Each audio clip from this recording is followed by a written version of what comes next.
যে লোভ কঙ্কনটার প্রতি, তুমি আমাকে দিয়েছো ঠিকই, কিন্তু ওর থেকে লোভ থেকে, বাসনা থেকে তুমি মুক্ত হওনি। সেই জন্য গুরু ওই দ্বিতীয়টাকে ফেলে দিলেন।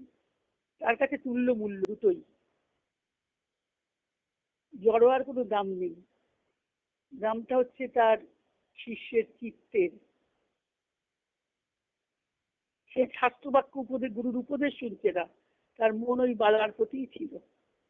তাই জন্য বলছেন, যদি সেই ব্যক্তি যে নিতে চায় সে অসুখী হয়, যে নিজেকে দেয় সে কখনো এরকম হয় না। তাহলে ধনী দরিদ্র, সুখী অসুখী সংজ্ঞা করলেন। মহালক্ষ্মীকে কে কোথা থেকে চলে যান, মা সরে আবির্ভূত হন না, যে নিজেকে দেয় না, যে উদার চিত্ত নয়, যে শুধু নিতে চায়, মহালক্ষ্মী তার কাছ থেকে সরে যান। আর একটা প্রশ্ন জিজ্ঞেস করেছেন,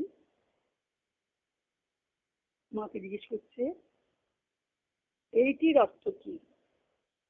রবীন্দ্রের ইংরেজি লাইন থেকে বলছে উক্তিটা, the supreme is manifested to her in the world as the one and dual consciousness of Ishvara Shakti and the dual principle of Purusha and Prakriti.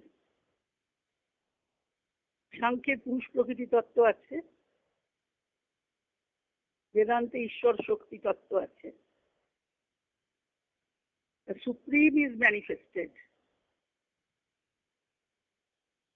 এখানে বাংলা করেছেন,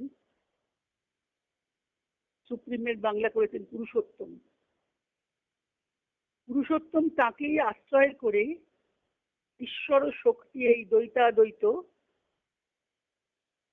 চৈতন্য রূপে, পুরুষ ও প্রকৃতি এই দ্বৈত তত্ত্ব রূপে জগৎ সকলে অভিব্যক্ত।